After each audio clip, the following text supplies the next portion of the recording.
किसी भी पद्धति में कैंसर का इलाज संभव नहीं है, सिर्फ आयुर्वेद में वो भी पंचगव्य विधि से कैंसर का संपूर्ण रूप से इलाज किया जा सकता है। कोई भी कैंसर पेशेंट अपने घर में गौमूत्र का इस्तेमाल ना करे। सीधे तौर पे गौमूत्र का इस्तेमाल करने से उसको बेनिफिट की बजाय नुकसान ही नुकसान होंगे। इसमें इतने बैक्टीरिया होते हैं कि वो हमारे अच्छे वाले सेल्स को भी खत्म कर देंगे। दोस्तों, कहते हैं कि बड़ी से बड़ी बीमारी का इलाज आयुर्वेदिक में संभव है। आज हम आपको ऐसे हॉस्पिटल में दिखाएंगे जहां पर कैंसर जैसी बीमारी का इलाज संभव है। जी हां, बड़े बड़े हॉस्पिटल में कीमोथेरेपी कराने के बाद निराश होकर जो लौटे हैं वो यहां से ठीक हुए हैं। तमाम तस्वीरें हम आपको दिखाएंगे, उन पेशेंट से भी बात करवाएंगे और ये सब कुछ कैसे संभव है। ये बिल्कुल ओरिजिनल वीडियो है, इसमें कोई भी ऐसा फेक चीजें नहीं दिखाने वाले। तो इस वीडियो को बिल्कुल भी स्किप मत करना, पूरी वीडियो को एंड तक जरूर देखना। तो हमारे साथ आयुर्वेदाचार्य डॉक्टर रमेश कुमार जी हैं। उनसे हम जानना चाहेंगे कि आखिर कैसे वो इलाज करते हैं। बताया जाता है कि यहाँ पे कैंसर के तमाम जो पेशेंट हैं वो काफ़ी रिलीफ मिला और ठीक भी होकर जा चुके हैं। सर, सबसे पहले हमारे चैनल पर स्वागत है। क्या कुछ जानकारी देंगे, आप कैंसर का जो इलाज करते हैं वो कैसे संभव हो पाता है और क्या कुछ इलाज की जो पद्धति रहती है? सबसे पहले तो आपके दर्शकों को नमस्कार जी। और मैं आपको ये बताना चाहता हूँ कि किसी भी पद्धति में आयुर्वेद को छोड़कर किसी भी पैथी में कैंसर का पूर्ण रूप से इलाज संभव नहीं है। सिर्फ आयुर्वेद में ही कैंसर का इलाज है। कैंसर को हम इसमें पूर्ण रूप से ठीक कर सकते हैं जी। एलोपैथ में या दूसरी किसी पद्धति में कैंसर का कोई भी संपूर्ण रूप से इलाज नहीं है, कुछ समय के लिए कंट्रोल होता है। इसके साथ साथ मैं एक बात और बता दूं कि कैंसर को मरीज जो है हवा ना समझे। कैंसर पेशेंट ठीक हो सकता है अगर वो थोड़ी सी दिनचर्या अपने लाइफस्टाइल में चेंजमेंट कर ले, थोड़े से परहेज कर ले और अच्छे से दवाओं का इस्तेमाल करे, तो पेशेंट हर हाल में ठीक हो सकता है।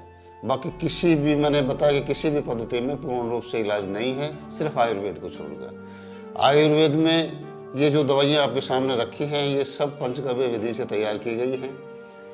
पंचगव्य में ही जो है करक्यूमिन या केमिकल जो है वो कैंसर को मारने में सक्षम है। इसके अलावा आज तक कोई ऐसी दवाई ईजाद नहीं हुई है जो कैंसर को हरा दे। सब कुछ गॉड गिफ्ट है। हमारे सिर्फ फार्मूले हैं जो दवा बनाने के, बाकी सब कुछ गॉड गिफ्ट है। और सर, किस तरीके से इलाज करते हैं आप? कैसी दवाइयाँ हैं? सुनने में ये आता है कि आप गोमूत्र से जो निर्मित उनको अर्क से दवाइयाँ बनाते हैं, तो वो कैसे संभव है सर? आपको एक एक अर्क के बारे में बता देता हूँ। जैसे 5 प्रकार के अर्क हम तैयार करते हैं जी। ये 1 नंबर की दवा है जी। इसमें तुलसी, हल्दी, जीरा और सौंफ 4 प्रकार की औषधियाँ नपीतुली मात्रा में 15 लीटर गोमूत्र में बांध के डाल दी जाती हैं। बड़े बर्तन में, लोहे के बर्तन में, भट्टी के जरिए, नीचे से भट्टी जलती है, साइफन के जरिए एक एक बूंद करके वो अर्क हमें इनका दवाओं का और गोमूत्र का तैयार मिलता है जी। कम से कम 12-13 घंटे वो अर्क तैयार करने में लगता है। ओके। एक एक ड्रॉप करके साइफन के जरिए निकलता है वो जी। तो ये जो सारी दवाइयाँ हैं, ये जो सारा नुस्खा है, ये सिर्फ आप खुद ही तैयार करते हैं? हाँ, मैंने आपको बताया ना कि सब कुछ गॉड गिफ्ट है। फार्मूले हमारे अपने हैं। सारी औषधि, अब ये जो 2 नंबर की दवा है इसमें 9-10 प्रकार की औषधियाँ हैं प्लस गोमूत्र है। तो इसमें गोमूत्र को प्रोसेस किया जाता है, कैसे तैयार होती दवाइयाँ? मैंने बताया ना कि हर प्रकार के अर्क में गोमूत्र के अलावा कुछ औषधियाँ होती हैं अलग अलग। जैसे इसमें बताया मैंने, ये 2 नंबर की जो दवा है जी, इसमें 8-9 प्रकार की औषधियाँ होती हैं। सर, एक चीज़ और मैं जानना चाहूँगा। आपके पास जो कैंसर पीड़ित आते हैं इलाज के लिए, वो कौन सी स्टेज तक के संभव है? First stage, second stage, third stage, या कौन सी स्टेज तक जो है इलाज संभव है? इलाज तो हर स्टेज का संभव है जी। पहली और दूसरी स्टेज में, अगर पहली स्टेज की शुरुआत है या दूसरी स्टेज पहले को कवर कर गया, दूसरी स्टेज की शुरुआत है, पेशेंट घर में किसी डॉक्टर के पास जाने की जरूरत नहीं है, घर में भी अपना इलाज कर सकता है। ओके। लेकिन यहाँ मोस्टली वो पेशेंट आते हैं जो निराश हो जाते हैं हॉस्पिटलों के चक्कर काट काट के, और फिर उनको ये कहते हैं कि अब आप जो है सेवा करो इनकी। बस अब दवा की नहीं, दुआ की जरूरत है। दुआ की जरूरत है। वो पेशेंट मोस्टली यहाँ आते हैं। बाकी जो पहली और दूसरी स्टेज के पेशेंट है ना, बहुत आराम से क्योर हो जाते हैं 3-4 महीने की दवा से। हमेशा यही सोचते हैं कि पहली दूसरी स्टेज के पेशेंट की बड़े बड़े हॉस्पिटल में जाया जाए, इलाज करवाया जाए। जब सब तरह से थक हार जाते हैं, फिर डॉक्टर साहब मेरे को लगता है आपके पास यहाँ पर पहुँचते हैं। जी जी जी। तो सर एक चीज़ और मैं जानना चाहूँगा, अब तक कितने पेशेंट्स का इलाज आप लोगों द्वारा हो चुका है, और ये कहाँ तक आप ये अपनी सर्विस देते हैं? कितने पेशेंट्स जो हैं अब तक ठीक हो चुके हैं अनुमान? हजारों पेशेंट ठीक हो चुके हैं, और मोस्टली 70% जो हैं, मुझे भरोसा है कि 70-75% पेशेंट मेरे कवर हो रहे हैं। कितने सालों से सर ये आप? 5 साल से मैं ये कर रहा हूँ जी। यहाँ के अलावा मैं एक दिन संडे के दिन मैं दिल्ली भी जाता हूँ, और अभी जस्ट ही नेक्स्ट वीक में या 14 फरवरी के आसपास अम्बाला में भी मैं अपनी एक ब्रांच खोलने के बारे में सोच रहा हूँ, और खोल ही देंगे। तो जैसे कि कोई पेशेंट है वो आपके यहाँ पे पते पे पहुँचेगा, और नेक्स्ट टाइम अगर कुछ ऑनलाइन या कुछ लोग चाहते हैं कि आपसे ऑनलाइन परामर्श लिया जाए, या यहाँ पर आकर एक बार आपसे कंसल्टेशन भी ली जाए, तो उसका सर क्या कुछ खर्चा रहने वाला है? ऑनलाइन जो कंसल्टेशन होती है उसका कोई खर्चा नहीं है। मेरा फ़ोन 24 घंटे खुला होता है, हॉस्पिटल मेरा 24 घंटे खुला होता है। कभी भी पेशेंट यहाँ आना चाहे आ सकता है। यहाँ जब मैं काउंसलिंग करता हूँ, पेशेंट यहाँ आता है, काउंसलिंग करता हूँ, उसकी फ़ीस 500 रुपये है। दवा का 1 महीने का चार्ज 9,000 रुपये का है, 1 महीने का। 1 महीने का। बाकी दवा तभी प्रोवाइड करवाता हूँ जब पेशेंट मेरी बातों को अच्छे से फॉलो करता है, सहमत होता है इस चीज़ से कि हाँ मैं ये काम करूँगा। वो अपने और नॉर्मल सी क्रिया है, कुछ ऐसा विशेष नहीं है कि नॉर्मल से परहेज है, और कुछ अपने लाइफस्टाइल में चेंजमेंट है थोड़ा सा, वो अगर कर ले और दवाइयाँ साथ साथ ले तो पेशेंट 100% ठीक हो सकता है। डॉक्टर साहब एक बात मेरे मन में काफ़ी देर से आ रही है कि कैंसर जैसी बीमारी शरीर में लगती क्यों है? आपने रिसर्च किया होगा, आपके पास तोड़ है उस चीज़ का, लेकिन आपने कभी इस चीज़ पे रिसर्च किया होगा कि ये बीमारी होती क्यों है? जो दर्शक आपको देख रहे हैं जिनको अभी नहीं है, वो अपने शरीर को कैसे स्वस्थ रख सकते हैं, कैंसर से कैसे बचा सकते हैं? हमारे बॉडी में अरबों खरबों कोशिकाएं हैं, 15% ही उसमें से कुछ काम करते हैं, कुछ निर्जीव हो जाती हैं, कुछ इंक्रीज होती रहती हैं, कुछ मरती रहती हैं, घटती बढ़ती रहती हैं। कोई भी कोशिका अनावश्यक रूप से जब वो बढ़ना शुरू कर देती है तभी हमें ट्यूमर बन जाता है, कैंसर हो जाता है। आसान भाषा में अगर मैं समझाऊं तो कोई भी बीमारी, सिर्फ कैंसर ही नहीं, कोई भी बीमारी, वात पित्त कफ, ये शरीर के 3 दोष हैं, इनका संतुलन बिगड़ने से कोई भी बीमारी हमें लग सकती है। संतुलन जब बिगड़ेगा हमारी इम्यूनिटी कमज़ोर होगी, इम्यूनिटी जब कमज़ोर हुई कहीं ना कहीं हमारी बॉडी के जो अच्छे सेल्स हैं वो कमज़ोर हुए, और वहाँ कौन सी बीमारी के सेल्स जो हैं वो हमारे अच्छे सेल्स को के सराउंडिंग है उनको ख़त्म कर देंगे, खा जाएंगे, और वही बीमारी हमें लग जाएगी। बीमारी चक्र यही है। अगर टीबी के सेल्स हैं तो टीबी हो जाएगी, कैंसर के सेल्स हैं तो कैंसर हो जाएगा, मलेरिया के सेल्स हैं जिन्होंने हमारे अच्छे सेल्स को ख़त्म कर दिया तो हमें मलेरिया हो जाएगा। ठीक है सर जी। डॉक्टर साहब चलते चलते एक चीज़ पूछना चाहूँगा, अगर कोई ऑल इंडिया से कोई भी दर्शक आपसे बात करना चाहे तो नंबर क्या रहने वाला है और लोकेशन क्या रहने वाली है आपकी?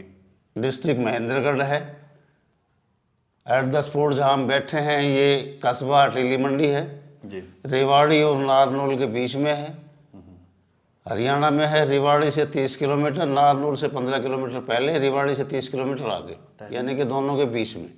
हॉस्पिटल 24 घंटे खुला होता है। फ़ोन नंबर एक बार हमारे दर्शकों को जरूर। मेरा फ़ोन नंबर है 9991238564। दूसरा नंबर है 8059009008। दोनों नंबर हैं, 24 घंटे खुले होते हैं, किसी भी टाइम संपर्क कर सकता है आदमी। अंत में हमारे दर्शकों को चलते चलते कुछ मैसेज देना चाहेंगे आप? मेरा मैसेज तो सिर्फ यही है कि कोई भी पेशेंट जिसको ये पता लग जाए कि मुझे ये बीमारी है, इसके साथ साथ इससे पहले मैं एक चीज़ और बता देता हूँ आपको जी। जिस पेशेंट को ये नहीं पता होता, जिसको अटेंडेंट ये नहीं बताता है कि आपको कैंसर है, हो गया है, बहुत से पेशेंट ऐसे आते हैं जो जिनको नहीं पता होता, उनका अटेंडेंट कहता है कि हमने नहीं बताया इनको, वो पेशेंट बहुत जल्दी क्योर हो जाता है।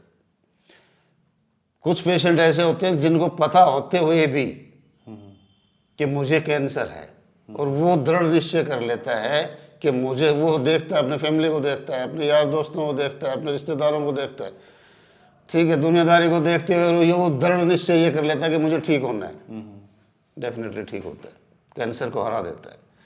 और एक वो होता है कि जिसको अरे यार कैंसर हो गया अब तो मरना तो है ही, डिमोटिवेट हो जाते हैं जिंदगी से। डिमोटिवेट हो जाते हैं कि क्यों ना खा पी के मरे। नहीं, लापरवाही भी है, डिमोटिवेट तो होता ही होता है, लापरवाही भी है, उसकी सोसाइटी भी कुछ ऐसी ही होती है कि खा पी के क्यों ना मरना तो सबने है, कौन अमर है, को खा पी के मरेंगे, भगवान भी ठीक नहीं कर पाता उसको।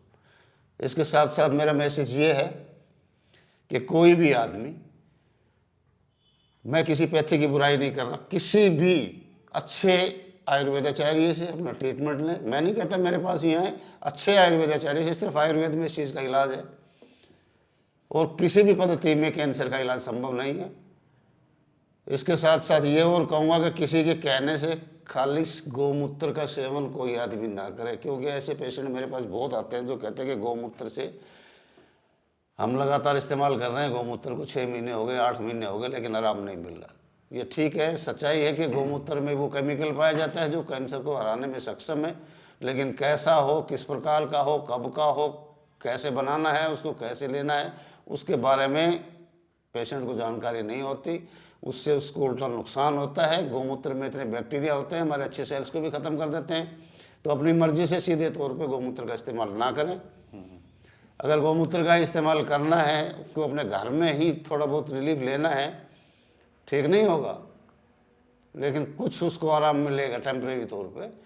तो दोस्तों आपको जानकारी दी, जैसा कि आयुर्वेदाचार्य ने बताया कि गौमूत्र से इलाज संभव है। ये नहीं है कि आप घर पे ही गौमूत्र पीना शुरू कर दें, और जैसा आचार्य जी ने बताया है कि इसका आपको नुकसान भी हो सकता है। जी हाँ, वो कहते हैं कि घर में अगर आप मिस्त्री बनोगे तो कहीं ना कहीं अपने खुद की मशीनरी और पुर्जे को खराब कर लोगे। ऐसे ही आपकी शारीरिक देह होती है, अगर आप बिना किसी अच्छे आचार्य या डॉक्टर की सलाह के बिना उस ट्रीटमेंट को घर पे ही शुरू कर दोगे ना, तो वो कहीं ना कहीं आपके लिए नुकसानदायक हो जाना है। तो इसलिए मैं आपको नीचे नंबर दे रहा हूं, आप इनसे फोन पर कंसल्ट कर सकते हैं। एड्रेस भी नीचे लगातार आप देख पा रहे हैं, एड्रेस भी आपको महेंद्रगढ़ डिस्ट्रिक्ट के अंदर जो अधेली मंडी का पूरा एड्रेस है, फोन नंबर है, 24/7 आप इनको कॉल कर सकते हैं। और किसी भी भाई को कैंसर जैसी बीमारी हो तो घबराने की बिल्कुल भी जरूरत नहीं है, निराश मत होइए, क्योंकि हरियाणा के अंदर इस वक्त इलाज संभव है। और हमारे साथ आचार्य जी का इंटरव्यू आपको सुनाया, इस वीडियो को आप ज्यादा से ज्यादा शेयर करें ताकि हर वो रोगी तक ये वीडियो पहुंचे और घर बैठे ही वो अपना